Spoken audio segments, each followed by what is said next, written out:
আসসালামু আলাইকুম বন্ধুরা, রুহানি চিকিৎসালয় আপনাদের সবাইকে স্বাগত, আন্তরিক ভালোবাসা ও শুভেচ্ছা। আশা করি সকলেই ভালো আছেন। আল্লাহর বিশেষ রহমতে আমিও ভালো আছি।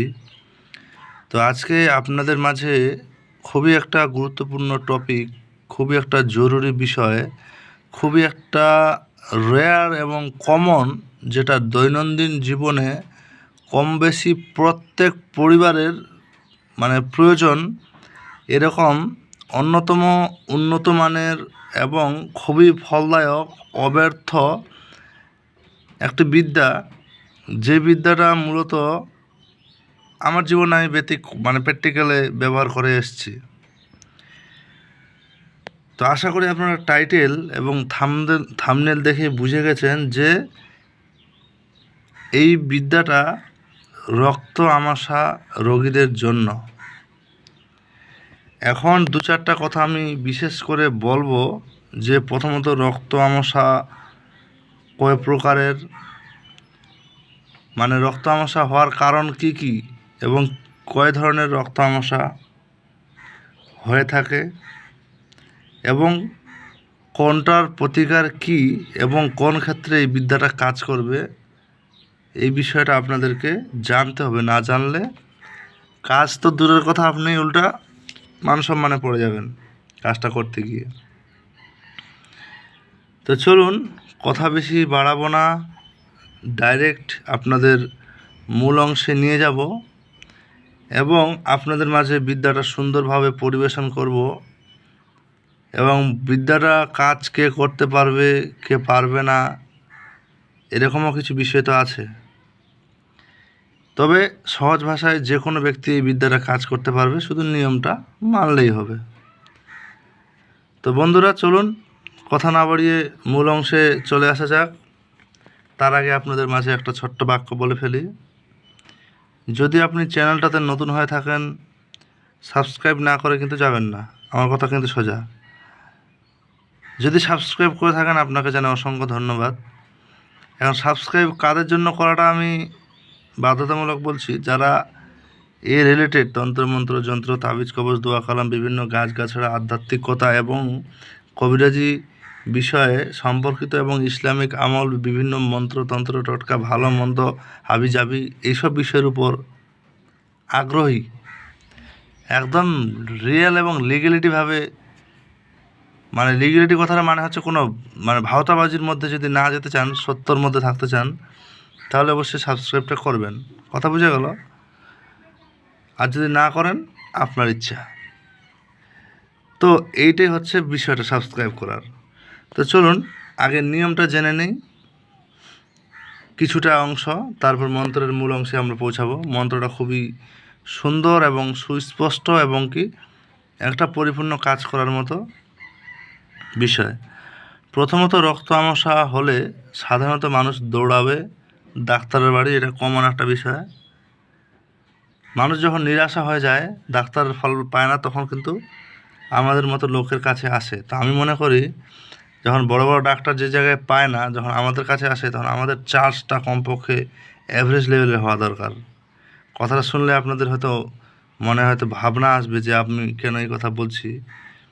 অবশ্যই মানুষ যেটাকে সবার শেষে অন্তিম চিকিৎসা হিসাবে গ্রহণ করে, তখন তার কাছে এই চিকিৎসাটা মূল্য কিন্তু মূল্যহীন, কত মূল্য হবে, অমূল্য বলা হয়। কথা বোঝা গেল? তো যাই হোক, এটা আপনাদের একটু প্র্যাকটিক্যাল একটু অভিজ্ঞতা দিলাম। তো বিষয়টা হচ্ছে কি, রক্ত আমাশা বেশ কিছু কারণে হয়। শরীরের দুর্বলতার কারণে, হঠাৎ যদি রোদে গিয়ে গরম লেগে যায় তখনও হয়, খাওয়া দাওয়ার উল্টা কারণে হয়। রক্ত আমাশার কোনো ভাগ হয় না, রক্ত আমাশাই হয়। কথা বোঝা গেল? এই হচ্ছে সিস্টেম। এবার রক্ত আমাশা হওয়ার আরও দু চারটা কারণ আছে, শারীরিক এবং আধ্যাত্মিকতা। এর মধ্যে যদি আপনার কোনো ব্যক্তি কোনো ক্ষতি চালান ক্রিয়া এবং কি কোনো কালী দেবতা আপনার উপর ভর করে থাকে বা আপনার উপর আসর হয়ে থাকে, তখনও কিন্তু আপনার রক্ত আমাশা হতে পারে। তো সবচেয়ে ভালো আপনি একটু হাজিরা দেখে নিয়ে এই কাজটা করবেন। তো একমাত্র দোষী রোগী যদি হয়, কালি চালান মাসান এই ইত্যাদি বিষয়ের যদি কারণে যদি রক্ত আমসা হয়ে থাকে, তাহলে কিন্তু এই কাজটা করবে না। কিন্তু যদি ডাক্তারের মতো যে চিকিৎসার প্রয়োজন পড়ে সেটা যদি হয়ে থাকে, তাহলে আবার এটা কাজ করবে। মানে এটা একটা মন্ত্র ওষুধ, আর ওটা হচ্ছে আপনার ডাক্তারি ওষুধটা প্র্যাকটিক্যাল। তো এই দুটাই ওষুধ মারাত্মক কাজ করে, এই বিষয়টা আপনাদের জানতে হবে। কথা বুঝতে পারলেন? তো চলুন মন্ত্রটা একটু দেখে নেই।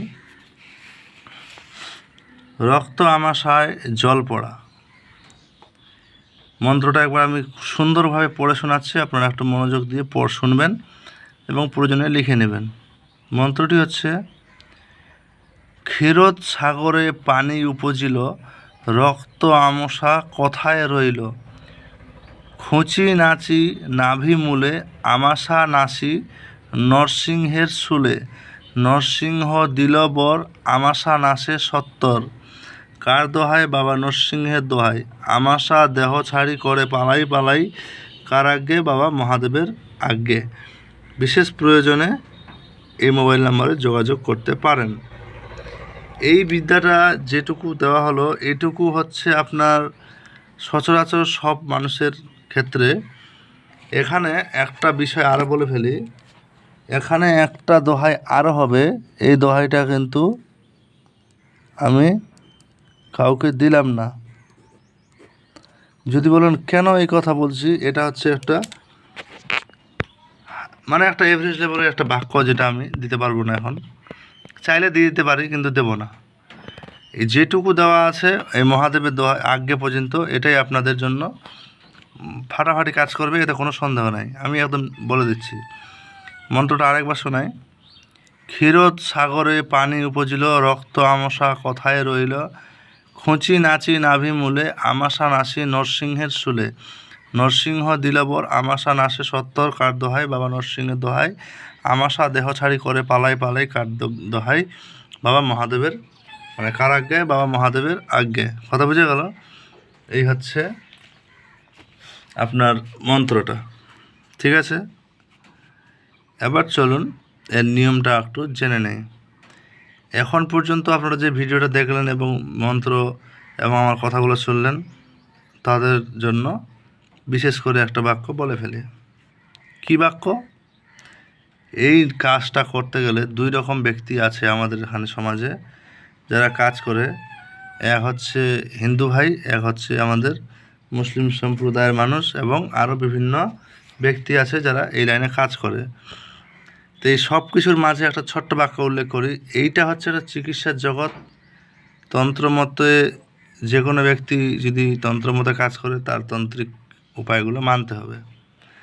যদি কোনো ব্যক্তি ধার্মিক বিষয়ে কাজ করে, যেমন হিন্দু মুসলিম এবং কি এরকম বিভিন্ন ধার্মিক রিলেটেড বিদ্যা নিয়ে কাজ করে, তার কিন্তু বিষয়টা আবার আলাদা। কিন্তু এই সবের উদ্দেশ্যে কিছু গোপন ভেদ থাকে, যেমন যে যে ধর্মকে মানে সেই ধর্মের তার উপাসনা করতে হবে। এমনকি এই তন্ত্রত্ব কাজের জন্য ধার্মিক হওয়াটা খুব জরুরি। তো এই জায়গায় কি দাঁড়ালো? কাজটা করার নিয়মটা আটকে রয়েছে। প্রথমত তুলসী তলা যেসব হিন্দু ভাইদের বাড়িতে আছে, তারা তুলসী তলায় পিতলের ঘটিতে করে জল রেখে দেবে এবং 3টা তুলসী পাতায় ঘটির মধ্যে রেখে জলটা ঢাকিয়ে দিয়ে সুন্দর করে রাত্রিবেলা রেখে দেবে। এবার সকালবেলা উঠে স্নান ধান করে যেভাবে তাদের পূজার নিয়ম করে, এবারে সেই জলটা তুলে নিয়ে সকালবেলা যে মন্ত্রটা বললাম, এই মন্ত্রটা 7 বার, অন্তত 7 বার পড়ে অভিমন্ত্রিত করে রক্ত আমাশা রোগীর জন্য দিয়ে দেবে। সে রোগী জলটা সারাদিনে পান করবে। 1 থেকে 3 দিনের মধ্যে রক্ত আমাশা একদম পুরোপুরি নিমেষেই মিশে যাবে, হারিয়ে যাবে, একদম পরীক্ষিত। কথা বোঝা গেল? এবার যারা আমার মুসলিম ভাই আছে, তারা যদি কোনো হিন্দু ভাইয়ের কাছ থেকে এই জল নিতে পারে তাহলে ভালো, আর যদি না পারে তাদের জন্য একটা বিশেষ, এবং আমার মুসলিম ভাইদের জন্য বিশেষ একটা নিয়ম বলে ফেলি। সেটা হচ্ছে কি করবে, 1 বোতল জল বোতলে করে, ভালো পরিষ্কার জলের বোতলে করে নিয়ে সেই জলটা অগ্রিম সন্ধ্যার দিকে নিয়ে গিয়ে যে মেম্বার থাকে, মেম্বার যেখানে নামাজ পড়ানো হয়, সেই মেম্বারের পিছনে জলটা একটু মানে বোতলে ঢাকনা খুলে থাকবে, কিন্তু কাপড় দিয়ে মুখটা একটু ঢাকিয়ে রাখবেন এবং জলটা হয়ে যাবে, তারপরের দিন ফজরের নামাজের সময় গিয়ে সেই জলটা নিয়ে এসে জলটা ঐমন্ত্রিত করবেন, ফাটাফাটি কাজ হবে। এই নিয়মটা আপনাদের মাঝে একটু বলে দিলাম। এতখানি বলার কিন্তু কোনো নিয়ম নাই আমার বলার, ঠিক আছে? তো যারা কাজ শিখতেও ইচ্ছুক তারা যোগাযোগ করতে পারে, কিন্তু আমি বিশেষ কাজগুলো বন্ধ রেখেছি, সবের চিকিৎসার বিষয়ে কাজগুলো শিক্ষা দিয়ে থাকি, ঠিক আছে? তো ভালো থাকবেন। আপাতত আপনাদের জন্য দোয়া রইল। আর এজাজতের বিষয়টা বলে ফেলি যে অনেকে আমার কাছে এজাজত চায়, আমি আপনাদেরকে এজাজত দেওয়ার মতো কেউ না, আপনাদের জন্য শুধু দোয়া করতে পারি যে আপনারা যাতে সফল হন। এজাজত আর দোয়ার মধ্যে তফাৎ অনেক, কথা বোঝা গেল? তো এই জিনিসটা বুঝবেন, এজাজত নিতে গেলে গুরু দীক্ষা নিতে হয়, গুরু দীক্ষা নিতে গেলে গুরু শিক্ষার প্রয়োজন।